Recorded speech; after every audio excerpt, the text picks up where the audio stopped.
Bonjour et bienvenue sur le plateau de l'Insoumission. Aujourd'hui, j'ai le plaisir d'accueillir sur le plateau de l'Insoumission les députés insoumis Raphaël Arnaud, Sandrine Nosbé et Pierre-Yves Cadalin.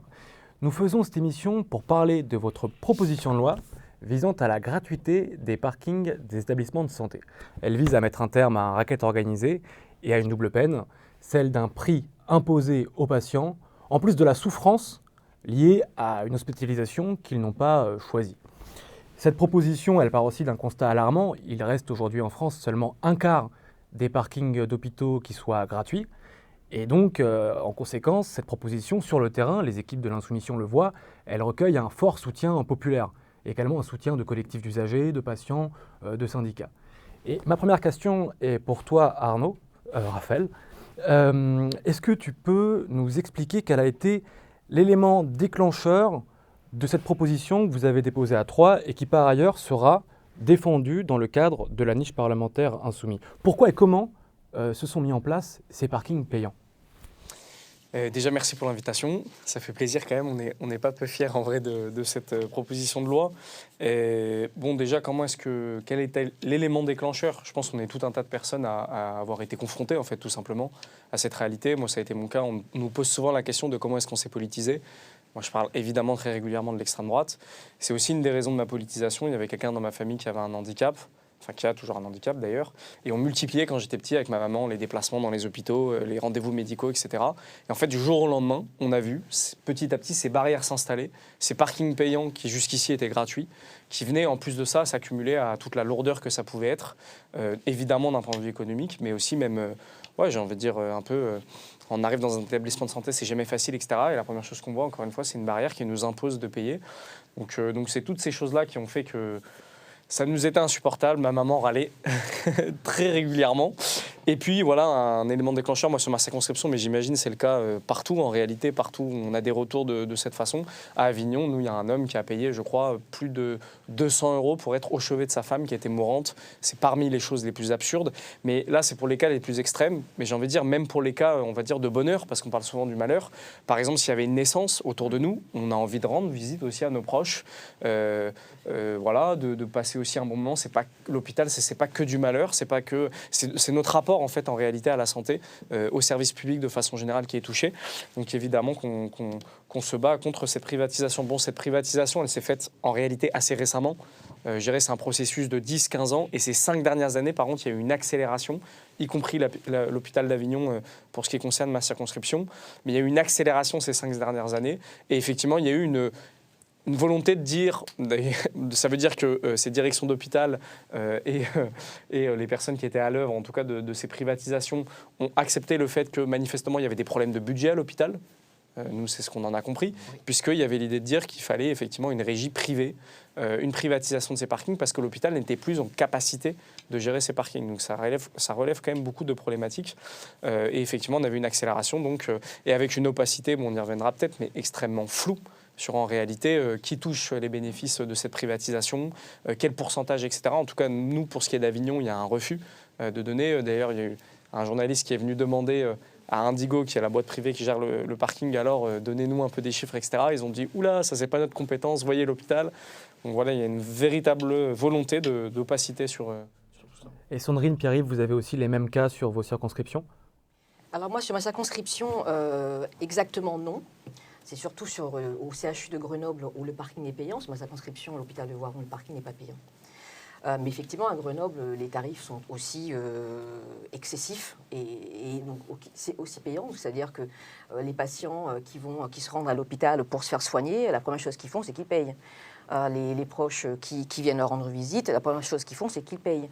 Donc on est vraiment l'hôpital suit cette tendance du tout marchand.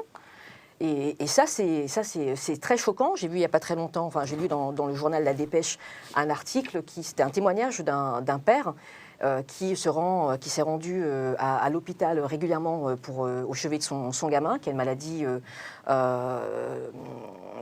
rare. Et il a dû payer 200 € par mois. Et il disait qu'il est agriculteur, 200 €, c'est son revenu. Bon, déjà, c'est son revenu. Il a tout laissé dans ses visites auprès de son enfant, mais c'est surtout que ces 200 €, c'est énorme. Donc ça aussi, c'est cette injustice-là de se dire que à l'hôpital, l'hôpital public de la santé, le service public devrait garantir, et c'est le rôle du service public, garantir l'égal accès à tous, un droit, ici au droit aux soins, et on ne devrait pas trier en fonction des moyens des uns et des autres. Et on est carrément là-dedans. Et juste revenir sur cette tendance-là, et on l'a vu dans le secteur privé, et on le voit maintenant dans le secteur public. Moi, je travaillais dans une entreprise privée où, à mon époque, la femme de ménage, elle faisait partie du personnel. Ensuite, tout a été externalisé. Donc, elle faisait partie du personnel. Elle avait donc le 13e mois et tous les avantages que bénéficiaient tous les salariés. Ça a été ensuite supprimé et externalisé. On est là-dedans, dans le service public. Et là, en l'occurrence, à l'hôpital, on est carrément là-dedans. Même le personnel, il paye le parking. Bon, c'est juste une aberration. Les patients, les proches, le personnel, on est vraiment dans une dérive du système capitaliste qu'il faut dénoncer et qu'il faut de suite stopper parce que bientôt, il n'y aura plus de service public. Si on laisse faire, parce que quand on entend des personnes qui n'ont pas connu le service public ou alors qui ont oublié ou qui n'ont pas connu comme moi, de ma génération, bon, mes collègues sont un peu plus jeunes, mais nous, on a connu les vrais services publics. Et ceux qui n'ont pas connu, ils ne s'interrogent pas, ça ne les questionne pas. Ils pensent que c'est la normalité. Voilà, exactement. Et ça, donc c'est très bien que justement on ait sorti ça pour rappeler ce que c'est que le service public. Et ce n'est pas, le tout payant, justement, c'est le contraire. Pierre-Yves, une question sur les prix prohibitifs. Il y a aujourd'hui 75% des parkings, si je comprends bien, qui sont dans ce système payant, seulement un quart qui reste gratuit. Raphaël, tu citais 200 € tout à l'heure pour l'exemple à Avignon. Est-ce qu'on a une estimation du chiffre moyen de ces stationnements ou est-ce qu'ils sont très variables suivant les DSP, les délégations de services publics ? Il y a une variabilité de ces tarifs, mais ils arrivent de toute façon à des montants qui ne sont pas acceptables. Par exemple, là je prends à Brest, et encore c'est un des plus faibles de ce qu'on prend dans les exposés des motifs, mais à Brest, 11 € pour 2h30 de stationnement. Et c'est vrai que, comme disaient Raphaël et Sandrine, on se trouve souvent, quand un proche ne va pas bien, à devoir aller lui rendre visite plusieurs fois dans la semaine, parfois sur plusieurs mois. Et c'est aussi cette durée-là qui n'est pas prise en compte, parce que ça peut non seulement coûter très cher, mais en réalité, et c'est quand même aussi ce que l'on voit dans plein d'autres secteurs, c'est que si ça coûte aussi cher, eh bien ça va empêcher un certain nombre de personnes de se rendre à l'hôpital pour voir leurs proches. Et c'est là qu'on voit le caractère complètement inhumain de la mesure. Il y a d'autres exemples. 40 € pour l'hôpital Édouard Herriot sur une journée, 62 € à Nantes. Je veux dire, c'est des sommes qui sont de toute façon inacceptables parce que, comme l'ont dit Raphaël et Sandrine, il y a une question de principe. Et la question de principe, elle est double. D'abord, on refuse une crise qui est organisée. Parce qu'on ne peut pas accepter l'argument selon lequel les hôpitaux sont dans une situation difficile budgétairement, comme par la magie du Saint-Esprit, et donc il faut rendre les parkings payants. Non, les hôpitaux sont dans une situation budgétairement difficile parce qu'ils ont été mis en pénurie de ressources par des politiques qui détruisent la République sociale. Donc ce qu'il faut, c'est remettre des ressources dans l'hôpital public. C'est pas commencer à faire peser ce poids-là sur les gens et dans des conditions qui sont complètement insupportables. Donc déjà, premier principe, on refuse la crise organisée. Et deuxième principe, on est humain. Il y a une dame à Brest qui me dit elle s'est trouvée à avoir plusieurs séances de chimiothérapie. Elle était très malade et donc elle a été épuisée. Et les patients, dans certaines conditions, ont droit à un remboursement. Mais ils doivent faire la démarche pour rembourser le parking. Elle m'a dit qu'elle était tellement fatiguée qu'elle n'a pas demandé le remboursement. Et ça arrive à beaucoup de monde. Et de toute façon, c'est ce que j'ai dit quand j'ai eu l'occasion de rencontrer le cabinet du ministre de la Santé. J'ai dit, mais si vous rajoutez une barrière à l'accès au droit, toute la sociologie, toutes les études montrent que si vous ajoutez une barrière, et la barrière elle est à la fois au sens réel et puis au sens de la barrière au droit, tout vous montre que les gens vont moins accéder à leurs droits, donc moins accéder au droit à la santé. Donc ça pose aussi la question des gens qui n'iraient même pas se soigner à l'hôpital. Et tout ça, ce n'est pas des questions abstraites, c'est une question très concrète. Et donc on y répond très concrètement et je suis très content qu'on porte ça ensemble. Ça, c'est vraiment ce à quoi sert la France Insoumise. Un problème concret, une réponse concrète. Et tu vois, tu disais, c'est notre proposition. Moi, j'ai envie de dire, On a été interpellés tous les 3 par des pétitions massives, etc. À Brest, plus de 20 000 personnes qui ont signé, hein.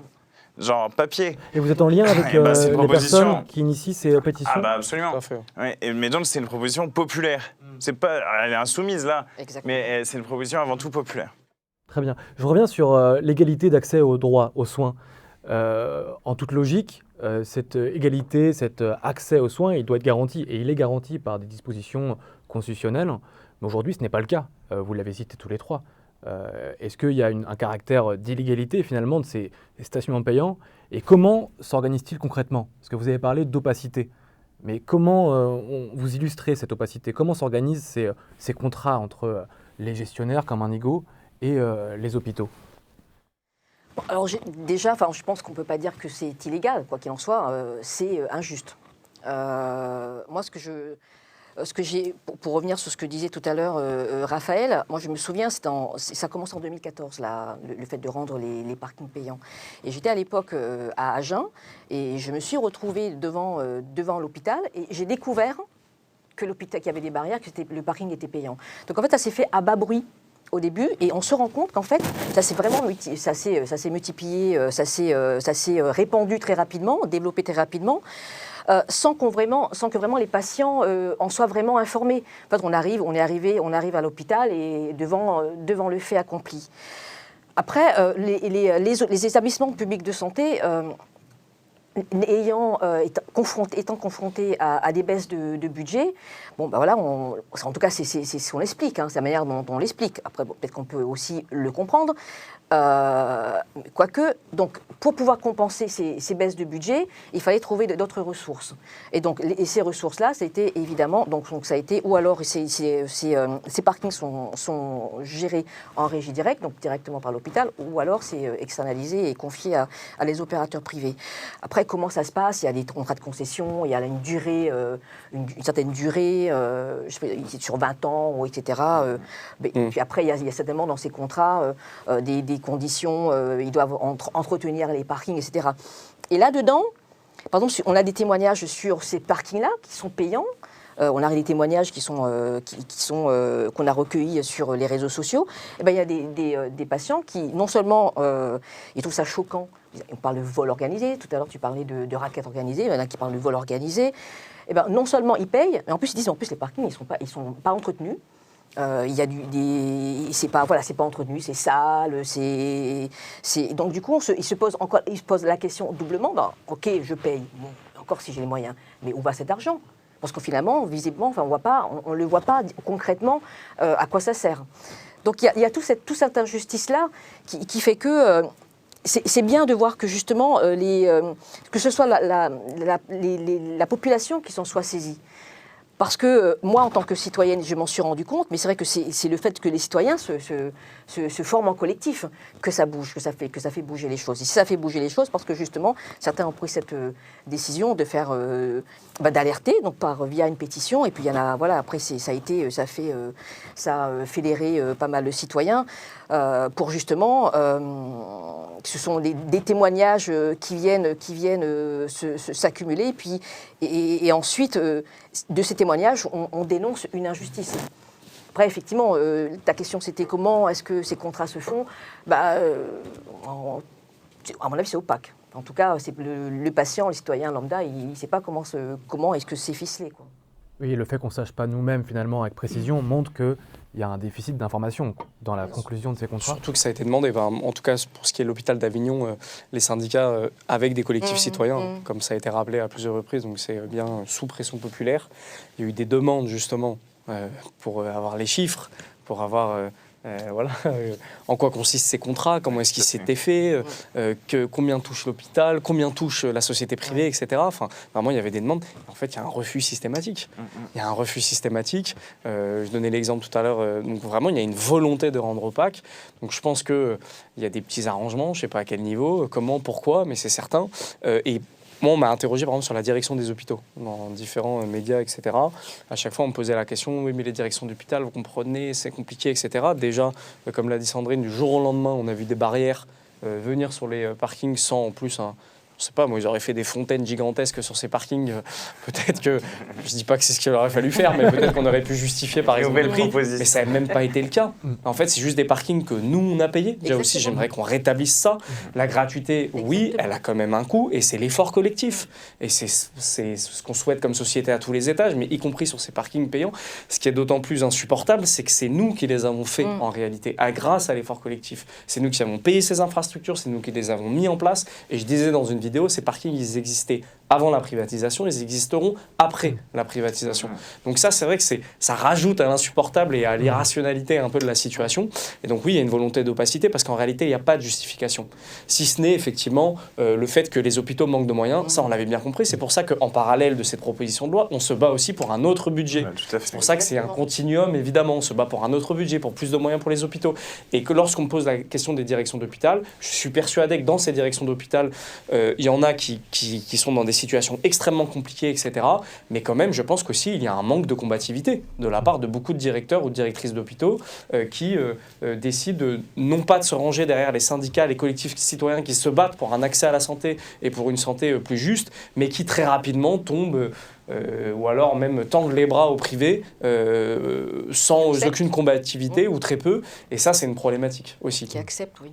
Et en parallèle de la proposition que vous avez déposée, en lien avec les syndicats d'usagers, les collectifs qui initient des pétitions, il y a d'autres propositions, d'autres organisations politiques qui sont déposées. Je pense à celle du Rassemblement national et celle du Parti socialiste. Elles ont toutes deux des limites que vous avez commencé à déterminer en fait, dans vos déclarations. Est-ce qu'on peut y revenir? Est-ce que vous pouvez nous dire, par exemple, pour commencer sur celle du RN, quelles sont voilà, les limites et les différences entre celles qu'ils ont déposées et la vôtre? Le Rassemblement national, comme d'habitude, est une imposture totale. Parce que alors, le Rassemblement national, il fait toujours pareil. Il se dit, tiens, il y a des sujets qui sont populaires, qui vont éventuellement montrer qu'on s'occupe des besoins et des préoccupations des gens. Et hop, dans les détails, le diable est dans les détails, il fait de l'entourloupe. Et là, c'est entourloupe majeur. Il suffit d'aller, il est disponible comme celui-ci. Hein. Il est sur le site de l'Assemblée nationale, le texte du RN. Et tu lis l'article 1er, c'est chaque établissement de santé doit disposer d'un parc de stationnement gratuit. Ah, un, pas plusieurs, etc. Enfin, surtout pas tous. Oui, c'est ça. Donc en fait, ils peuvent faire, à la limite, tu lis leur loi, tu mets 5 places gratos, Ouais, voilà, c'est ça. et puis toutes les autres payantes, bah, c'est bon, tu réponds à la loi. Bon, déjà, premier problème. Deuxième problème, les contrats de délégation dont Sandrine et Raphaël ont parlé, courent effectivement sur 15, sur 20, sur 30 ans. Eh bien, la proposition du RN ne met pas fin à ces contrats de délégation. Dans le RN, leur proposition, c'est la gratuité dans 20, dans 30, dans 40 ans pour 5 places.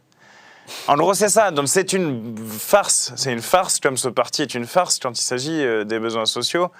Et toujours la même tragédie quand il s'agit de diviser tout le monde. Donc, franchement, non. C'est très bien qu'on ait déposé aussi cette proposition parce qu'on montre qu'est-ce que c'est de travailler sérieusement en conformité avec les besoins de la majorité. Raphaël, Sandrine, vous avez un mot à rajouter pour enterrer la proposition de loi du RN? Je pense que, encore, comme le disait très bien Pierre-Yves, ils font semblant de s'intéresser à une préoccupation de la population, mais quand on regarde dans le détail, ils ne mettent pas fin en fait à cette problématique de parking payant. C'est juste voilà, quelques parkings et donc voilà, c'est faire semblant comme oui, c'est comme on est à l'arnaque l'habitude sociale avec le habituelle. Rassemblement national, voilà. C'est la carotte, c'est la carotte suprême là quand même. Hein. Non, mais c'est vrai que c'est assez fou ce que fait le Rassemblement national. Nous, c'est vrai que là, on en rigole parce que c'est tellement grossier. C'est ce qu'on vit tous les jours à l'Assemblée nationale. Encore une fois sur le budget, surtout. À chaque fois, en fait, ça profite aux plus riches. Mais là, c'est tellement ridicule en fait. Et d'ailleurs, dans la loi, ils mettent principe de la gratuité. Ok, principe de la gratuité, ouais, mais comment est-ce qu'on l'impose cette gratuité? Comment est-ce qu'on la remet sur le devant de la scène? Et là, effectivement, Pierre-Yves a fait une démonstration parfaite, hein, mais c'est la carotte de fou, quoi. C'est-à-dire qu'effectivement, ils mettraient 5 places gratuites sur un parking, que tout le reste serait payant, et bah vas-y, ça leur irait. Et puis si c'est dans 20, 30 ans, 40 ans, que même on aurait seulement que ces 5 places, et bah tant mieux aussi. Enfin, c'est vraiment, c'est une carotte de fou. Du coup, effectivement, je pense être clair, limpide sur juste, il n'y a pas de privatisation de l'accès aux soins. Il n'y a pas de privatisation du système de santé. Ça, c'est notre ligne et on ne lâchera pas là-dessus. Puis on rappellera qu'ils ont refusé de voter la censure de François Bayrou à plusieurs reprises. Avec et des budgets qu'ils ont catastrophiques. avalisé des budgets catastrophiques c'est sûr. qui ont organisé les coupes budgétaires qui sont à l'origine Exactement. de ces stationnements payants. Et celle du Parti Socialiste, est-ce que c'est la même trempe? Est-ce que c'est les mêmes limites? C'est moins pire que le RN pour moi, mais... Ouais. Je sais pas si... Ouais, parce qu'il y a le député socialiste qui s'occupe de ça, qui est du côté de Nancy. Il est venu à Brest. Il a posé des bonnes questions à la direction, etc. Et d'ailleurs, je crois comprendre qu'il n'est pas hostile au principe de gratuité totale et à notre texte, parce que je pense que ce texte-là recueillera aussi l'assentiment des groupes de la gauche. Et puis on verra. Je pense que c'est dur de voter contre notre texte, à vrai dire. Donc mais le problème quand même, parce qu'il faut quand même bien dire ce qui pose problème et le désaccord fondamental et le test des socialistes, c'est que eux ils partent sur un principe de gratuité partielle. C'est ça. Donc c'est pas de la gratuité. Voilà, bon, je vais pas faire de remarques désagréables sur le Parti socialiste, mais c'est un peu pareil. Si tu peux pas mettre gratuité, si c'est pas gratuit dedans. Bon. Donc là c'est gratuit 2 heures, gratuit dans certains cas, etc. Ce qui a un double désavantage, c'est d'un côté c'est pas gratuit. Donc on retourne pas à la situation du parking gratuit, c'est un problème. Et deuxième problème, c'est que ça pose aussi la question de l'accès au droit, parce que s'il faut que tu montres que tu es resté tel temps, que tu étais là pour telle raison, etc., ça peut faire aussi une usine à gaz un peu. Donc je pense que nous, notre principe, il est plus simple. Et en fait, il pose de façon centrale la question des ressources. Et là, c'est le débat qu'on va avoir sur le budget, c'est qu'il faut que la puissance publique se dote de ressources, non seulement l'État, mais aussi la sécurité sociale. Et je suis tout à fait d'accord avec le fait que les directions d'hôpitaux ne doivent pas se cacher derrière les députés, parce que d'ailleurs, notre position, c'est que les députés ne devraient même plus avoir à discuter du budget de la Sécu. Et que le budget de la Sécu appartient aux travailleurs et aux représentants des travailleurs à la sécurité sociale. Ça, il faut revenir à ça aussi. C'est décisif. Parce que sinon, ça veut dire quoi? Chaque année, on peut aller mettre le coup de rabot. Et d'ailleurs, c'est ce qui se passe ces dernières années. Allez, un coup de rabot, un autre, donc ça, non. Donc voilà. Mais les socialistes, ils se sont saisis du sujet, mais les insoumis sont rentrés plus en profondeur. Ouais, il manque de rigueur et de sérieux, parce que si je comprends bien, ça signifie qu'il peut y avoir 5 places payantes, 5 places gratuites, et premier arrivé, premier servi, donc il y a une gratuité partielle qui en fait n'assure pas l'égalité entre les patients. C'est pas tout à fait ça. C'est 2 heures en fait pour c'est du pour temps. les C'est du visiteurs. temps, Ouais. d'accord. C'est le temps de la prise en charge pour les patients et c'est le temps de travail pour le personnel. Voilà. Mais ça reste quand même partiel. Oui. Et ce qui pose des problèmes, parce que chaque patient a une raison d'être sur le parking pour des motifs différents. Ça veut dire que quelqu'un qui a besoin de rester 6 heures pour son Une hospitalisation, urgence, oui, voilà. Ouais. c'est extrêmement dur. En fait, j'imagine, c'est à ça. planifier. Le problème de cette proposition-là, c'est que ça va poser un tas de difficultés concrètes. C'est ça. Parce que quel est quand même le problème derrière? Pourquoi il y a... C'est un vrai débat, il va falloir qu'on l'ait aussi. C'est qu'il y a eu des problèmes à un moment donné, soit de place de parking dans les hôpitaux, soit d'occupation de la place par des personnes qui n'étaient pas à l'hôpital. Mais ça, quand un problème se pose et que la solution apportée au problème est aussi injuste que celle-ci, que le fait de les rendre payants, faut changer de solution. On ne va pas me dire, et surtout avec les infrastructures justement qu'ils ont construites, maintenant il y a des barrières, des machins, tu ne vas pas me dire qu'on n'est pas capable de dire, tiens, cette voiture, elle est là depuis 2 jours, bizarre. Donc ensuite, tu sanctionnes et tu réduis le truc. On est quand même capable de trouver d'autres solutions. Oui. On ne peut pas accepter que ça repose en fait sur les patients et les visiteurs. Le fait que l'hôpital manque de moyens et que ces parkings, on parle de voitures ventouses, et que ces parkings soient occupés par des personnes extérieures, qui viennent pas à l'hôpital pour se faire soigner ou pour rendre visite. C'est pas aux patients, c'est pas aux patients de supporter le. Mais non. Surtout, ça produit l'effet inverse.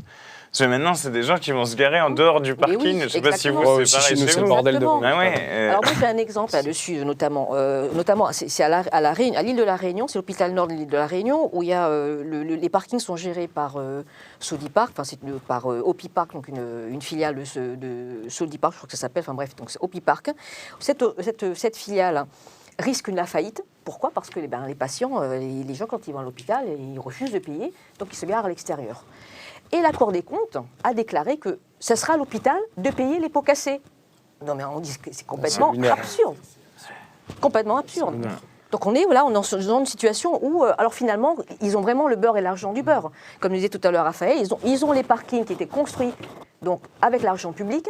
Donc ils ont les revenus quand ça marche bien. Et si ça ne marche pas, eh ben, c'est l'hôpital. C'est à l'État de subventionner, voilà. donc à nous. Et donc c'est à l'hôpital de payer. Donc voilà, donc encore une fois, tout le monde, la collectivité. Mais juste sur cette histoire de voiture ventouse, parce que c'est vrai que ça va être un des arguments qui va nous être ramené à toutes les sauces, etc. Bon, en l'occurrence, moi, par exemple, à Avignon, oui, il y a eu un peu cet effet parking ventouse. Aujourd'hui, il y a des parkings relais qui font que, en plus, c'est long. Oui. Enfin, la dame, là, sur TF1, elle dit les gens, ils se garent là pour aller au centre-ville. À mon avis, elle n'est pas allée souvent à Avignon, parce que du centre-ville, je sais pas, il y en a pour 40 minutes à pied. Pareil à Brest. C'est un scandale de mettre en avant ce genre d'argumentaire. Mais surtout, le privé sait très bien le faire. Moi, j'ai travaillé dans un cinéma pendant des années, privé, qui avait construit son beau parking privé, machin, où d'ailleurs il y avait très peu de voitures dedans. Et pour faire justement venir les gens au cinéma, le but c'est de rendre gratuit le ticket, si les gens allaient au cinéma, le ticket de parking. Et donc si même le privé, qui adore se faire du bénéfice de partout, est capable de rendre gratuit ses propres parkings privés, c'est bien que nous, organisation publique, on est capable de mettre en place, notamment avec un système par exemple dans les hôpitaux les plus garnis de justement ces voitures ventouses, qui peut exister, par exemple à Marseille, à Lyon, à Paris, dans ces grandes villes, il n'y a pas que là, mais évidemment dans ces grandes villes, c'est vrai que ça peut poser une réelle problématique. Un système de poinçonnage, c'est très rapide, très simple, tu viens voir un proche ou tu es en situation de santé compliquée, etc. Tac, un système de poinçonnage, tu peux sortir librement du parking. Voilà, tout simplement, effectivement, profiter des infrastructures qui de toute façon sont là. Mais tu vois, les macronistes, ils ne comprennent pas un truc très simple, qui pourtant est évident, et c'est pour ça que ça parle à tout le monde, en fait. C'est qu'un parking d'hôpital, ce n'est pas n'importe quel parking. C'est pas le parking du Super U, c'est pas le parking de Leclerc ou je ne sais quoi, c'est le parking de l'hôpital. Parce qu'ils m'ont dit, ouais, c'est comme ça, on peut gérer... Enfin, ils faisaient des comparaisons en disant, on paye bien les autres parkings. Donc, ce qui n'est pas tout le temps. Oui, apparemment, mais... Le Super U, on ne paye pas, par exemple. Mais ça montre bien leur vision du monde. C'est que pour eux, un hôpital, c'est comme un supermarché. Exactement. C'est à un moment donné, c'est la sécurité sociale. Le fait. Et moi, je tiens beaucoup aussi à un argument en faveur de cette loi, c'est de dire... On ne peut pas reprocher le recul du sentiment civique, dire les gens ne se sentent plus citoyens. Ah là là, on est dans une société individualiste, tout ce truc-là. Moi, j'entends ça depuis, je sais pas, 15 ans, 20 ans, quoi. C'est un disque rayé, ce discours. Et tu dis, mais la République sociale, c'est la solidarité entre tous, c'est ça qui fait qu'on est citoyen. Et ben, effectivement, tu arrives à l'hôpital, tu dois payer le parking, tu te sens plus citoyen. C'est des effets de structure. Et là, la responsabilité, elle n'est pas individuelle sur les gens qui ne sais pas quoi. Elle est sur les pouvoirs publics qui placent la République en danger à chaque fois qu'ils marchandisent comme ça. Et je rebondis sur qui organise ce racket et les groupes qui sont finalement coupables de ce racket. Il y a Indigo qui a été cité. Il y a d'autres groupes, j'imagine, qui sont sur ce marché. Vinci, oui. Et est-ce qu'on connaît les montants, un peu comme le montant qui est connu pour les autoroutes qui sont privatisées depuis 2001? On sait que ça monte à plus de 10 milliards d'euros de mémoire depuis que ces autoroutes sont privatisées. Est-ce qu'il y a un chiffre qui est disponible pour estimer le profit de ce racket pour ces groupes et le montant des dividendes déversés par ces groupes à leurs actionnaires liés finalement au racket des Français sur ces parkings payants? Alors, du coup, ce que je disais un peu tout à l'heure, en tout cas, nous, ce qui est le cas d'Avignon, c'est qu'il y a une telle opacité que non. Du coup, à l'échelle nationale, on n'a pas de remontée, parce que rien qu'au niveau local, on n'arrive pas à avoir des données. Mais le parallèle, par contre, avec les autoroutes est parfait, parce que je pense qu'on l'a eu tous eu à l'esprit. Le fait de poser des barrières sur des infrastructures que nous, on a payées, etc. Alors, les autoroutes, c'est un des trucs les plus flagrants. D'ailleurs, il avait été dit à l'époque que ce serait ensuite gratuit, une fois qu'on aurait remboursé, des infrastructures, etc. En fait, ça n'a jamais été le cas. Et même à l'inverse, ça fait qu'augmenter. Et donc, voilà, là, pour le coup, c'est du racket, mais comme au Moyen-Âge, quoi. C'est-à-dire qu'au Moyen-Âge, il y avait des gens qui se posaient sur un pont, qui disaient droit de passage, hop, balancer, je sais pas, c'était des écus, je sais pas comment on dit à l'époque, allez hop, on ramasse. Et voilà, c'est pareil, sauf que c'est rendu légal par des gens, effectivement, qui sont dans les gouvernements successifs, et il faut que ça s'arrête, quoi. Et quand on regarde en plus les autoroutes, 15 ans après, 20 ans après leur privatisation, tu le disais à l'instant, ça fait que s'empirer. Ça veut dire que dans 10-15 ans, si rien n'est fait contre ces stationnements payants, bien sûr. Ça rentre dans tarif l'habitude. va encore augmenter. Ça rentre dans l'habitude et les gens se disent c'est normal. C'est vrai, et du coup, ce qui est anormal est considéré comme normal, et puis après, du coup, on ne s'offusque plus, et on continue, et ça creuse encore plus les inégalités. Donc oui, c'est effectivement pas du tout acceptable. Moi, je voudrais revenir sur ta question, parce que moi, je ne formulerai pas de cette manière de dire que ce sont ces entreprises qui sont coupables. Ce sont les politiques, ce sont les députés, enfin les politiques qui ont voté ces coupes budgétaires pour la santé qui sont coupables. Parce qu'en fait, ces entreprises, qu'est-ce qu'elles font ? On leur donne la possibilité de le faire, elles le font. Donc leur objectif, c'est faire du profit. Ben voilà, on a fait des parkings, des établissements de santé publique à marché.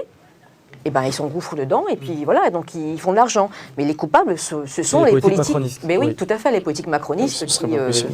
Tout à fait.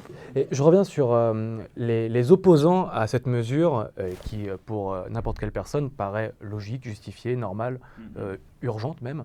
Il y a une intervention d'Elisabeth Martichoux qui est intervenue il y a quelques jours sur un plateau pour dire à quel point c'était pas normal de rendre gratuits les parkings d'hôpitaux. Bon, comment vous avez réagi quand vous avez entendu cette intervention ? Moi, je me suis souvenu d'Elisabeth Martichoux qui faisait un entretien avec Jean-Luc Mélenchon à une semaine du premier tour de 2022.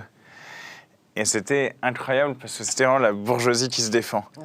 Genre, mais c'était limite, franchement, allez retrouver cette interview parce qu'il y a vraiment le côté genre, vous allez nous piquer notre pognon.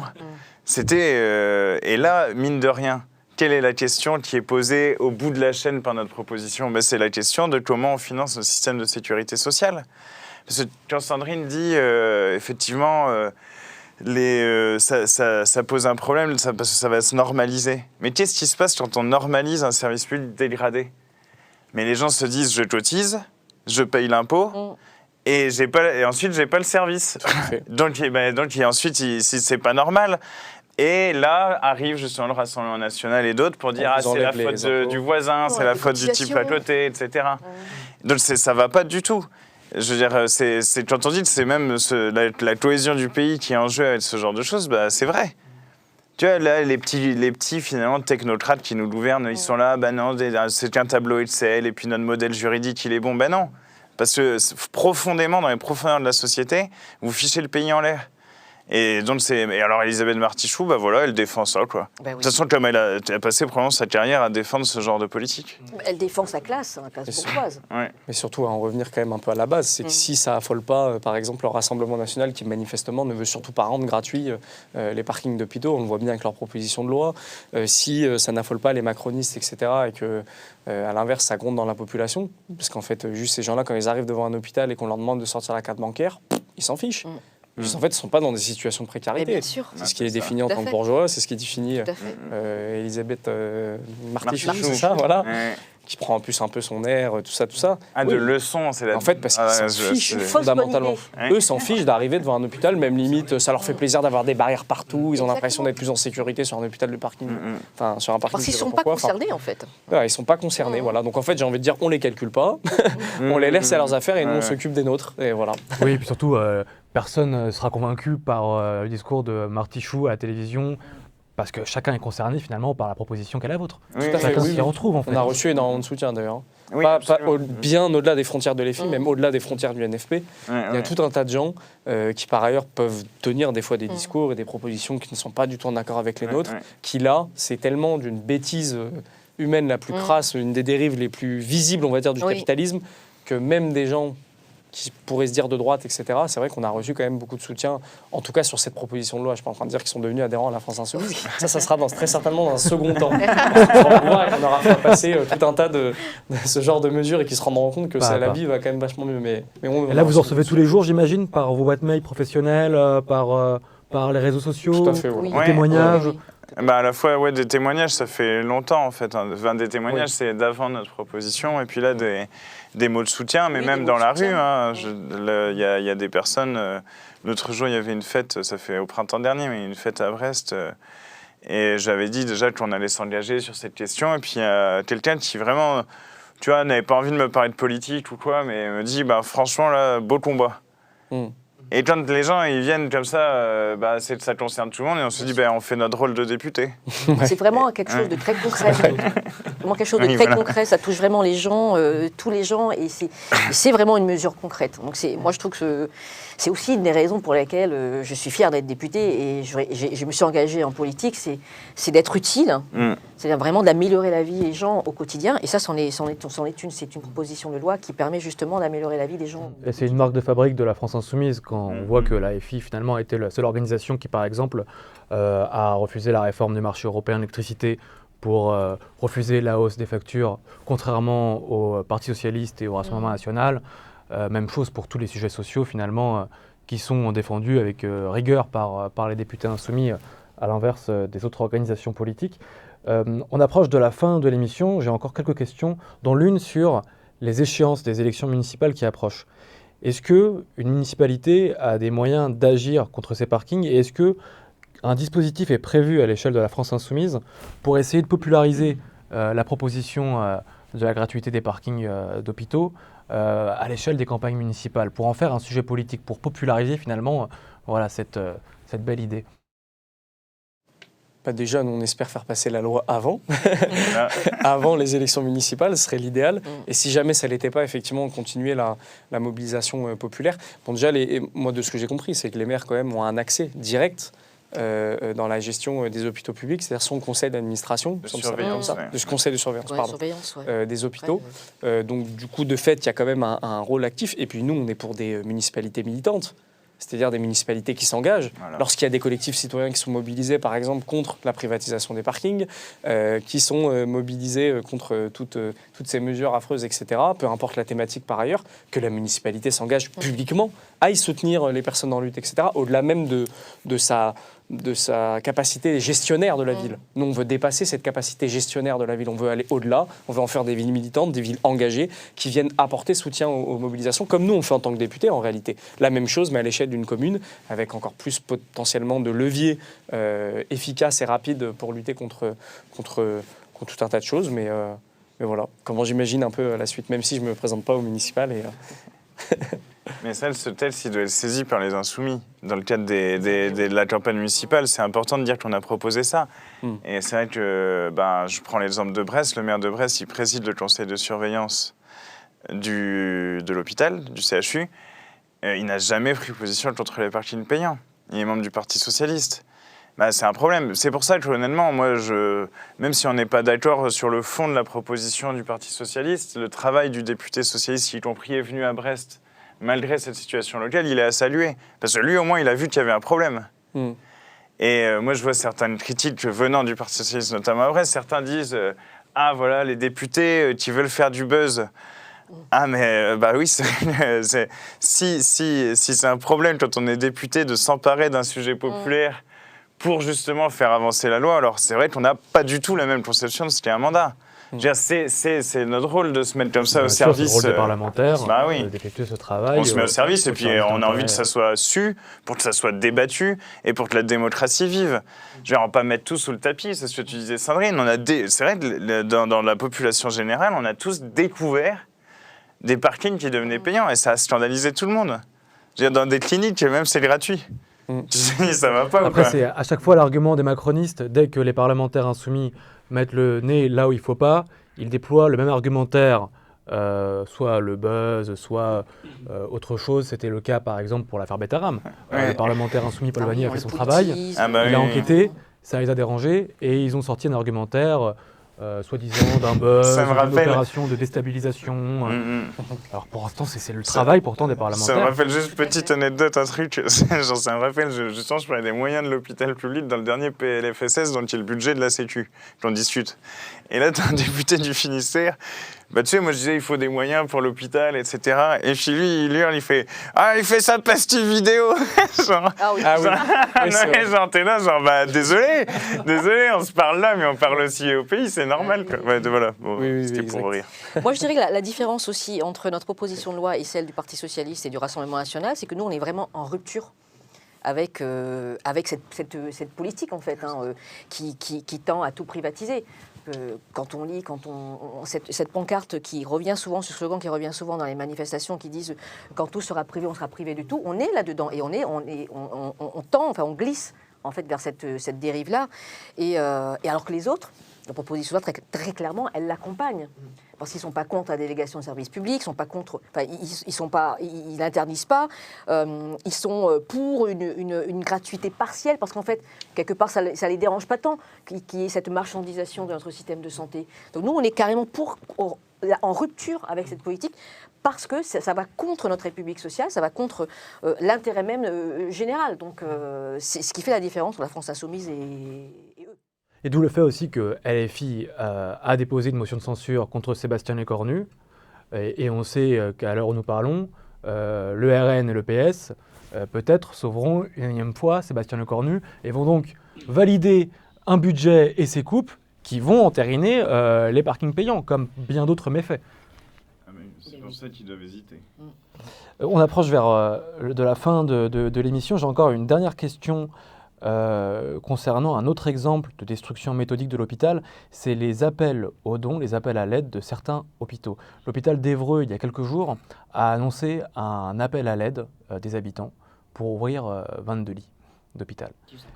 Qu'est-ce que ça dit de la situation ? C'est une honte, mais c'est comme des collèges qui mettent des annonces sur Le Bon Coin presque pour trouver des profs. Vous avez vu des choses pareilles. C'est le symptôme de la destruction généralisée de la puissance publique sous le macronisme. D'ailleurs, on disait, ces 5 dernières années, ça s'est accéléré, cette histoire de parking payant. Le macronisme, c'est ça. C'est la destruction organisée de la puissance publique. Du coup, c'est la mise à sac de la société en général. C'est ahurissant. Et qu'est-ce qu'ils veulent faire, en fait? C'est, à la fin, ils s'en prennent fondamentalement à la sécurité sociale, parce que la sécurité sociale, c'est quand même une énorme conquête dans ce pays. Mais au niveau mondial, il n'y a pas beaucoup de pays, je ne crois pas qu'il y en ait d'ailleurs d'autres, où autant de proportions de la richesse produite chaque année est socialisée. Elle nous appartient à tous pour notre santé, pour le chômage, pour les retraites. D'ailleurs, bientôt, il y aura une proposition très intéressante du député Adrien Clouet pour aussi faire une sécurité sociale sur les questions de la prise en charge de la mort, parce que tout ça, ça coûte aussi très cher. Nous, on est de ce côté-là, de renforcer la collectivité, de renforcer notre solidarité, et que les hôpitaux soient voués à ça. Et puis, c'est ce que disait aussi Raphaël, c'est à un moment donné, au lieu de se dire on va demander à la charité, mais plutôt de dire mais que font les pouvoirs publics? Les directions d'hôpital, elles doivent aussi peut-être un peu s'en soumettre. Oui, nous on est pour la solidarité. Alors que je pense que cette journaliste Bartichou, elle est probablement pour les dons à charité. Alors que la solidarité, oui, c'est que tout le monde participe en fonction de ses moyens et en profite aussi en fonction de ses besoins. Alors que là, à les entendre, en fait, si tu peux te permettre, tu peux sortir la carte bleue, tant mieux. Et puis en fait, si tu peux pas, en fait, c'est tant pis, quoi. Les citoyens qui peuvent pas, ils restent sur le bord du carrosse. Donc ça, c'est pas acceptable. On arrive à la fin de l'émission. Est-ce que vous avez un dernier mot, peut-être un appel à l'action des groupes insoumis pour continuer à faire circuler cette proposition, à aller sur le terrain, à aller rencontrer les patients des hôpitaux, à organiser des actions finalement pour rendre cette proposition réelle avant qu'elle soit peut-être votée dans le cadre de la niche parlementaire, c'est bien ça, qui aura lieu le 27 novembre. 27 novembre. Oui. D'accord. On espère. On croise les doigts. Si, que les militants aient sur le terrain, qui parlent de ça, même ils peuvent écrire aussi à notre mail Assemblée nationale et on peut en envoyer quelques-unes s'ils en ont besoin sur le terrain. Est-ce que vous allez faire aussi des réunions publiques, peut-être des événements militants pour essayer de propager encore un peu plus cette proposition? Vous avez prévu un dispositif? Nous, il y a un collectif qui est déjà chaud bouillant sur Avignon, qui veut réitérer. On avait déjà fait ça lors de la mobilisation du 10 septembre, des opérations parking gratuit, pour visibiliser la cause et pour montrer que On a le droit d'avoir accès à l'hôpital. Voilà. Donc oui, il y aura tout un tas d'actions. Et d'ailleurs, c'est ce qu'on a dit systématiquement, et c'est notre pensée en réalité politique, c'est ce qui fait qu'on se trouve ici. C'est qu'on n'attend pas que les élus viennent de je ne sais où avec des propositions incroyables, etc. Même s'il faut avouer que les députés de la France Insoumise sont plutôt intéressants de ce point de vue-là. C'est que ça ne vient pas de nulle part, ça vient de mobilisation populaire. Ça a été beaucoup dit sur cette proposition de loi qui en est une émanation, pardon, j'ai du mal à le dire. Mais en tout cas, il y a vraiment cette volonté de dire qu'on n'y arrivera pas sans la mobilisation. Donc il faut absolument qu'elle soit redoublée d'efforts. J'aimerais juste finir sur un truc, parce que quand Pierre-Yves parlait tout à l'heure d'accès au droit, j'ai vraiment pensé à notre jeunesse en réalité, à quoi on est confronté actuellement. Et moi le premier, mais ça concerne en réalité tout un tas de jeunes, on va de moins en moins s'occuper de notre santé. C'est mes parents qui nous disaient ça et ne comprenaient pas pourquoi est-ce que lorsqu'on avait un problème, même aller aux urgences, moi ça m'est arrivé dans des situations, je ne pensais pas spécialement qu'à la jeune garde, c'est aussi dans des situations sportives, footballistiques ou quoi, de devoir me rendre aux urgences, etc. Je n'y allais pas parce que je savais que ça allait être des temps interminables d'attente. Et là, j'en veux absolument pas aux urgentistes, bien au contraire, je sais que c'est la situation catastrophique des urgences qui provoque ça.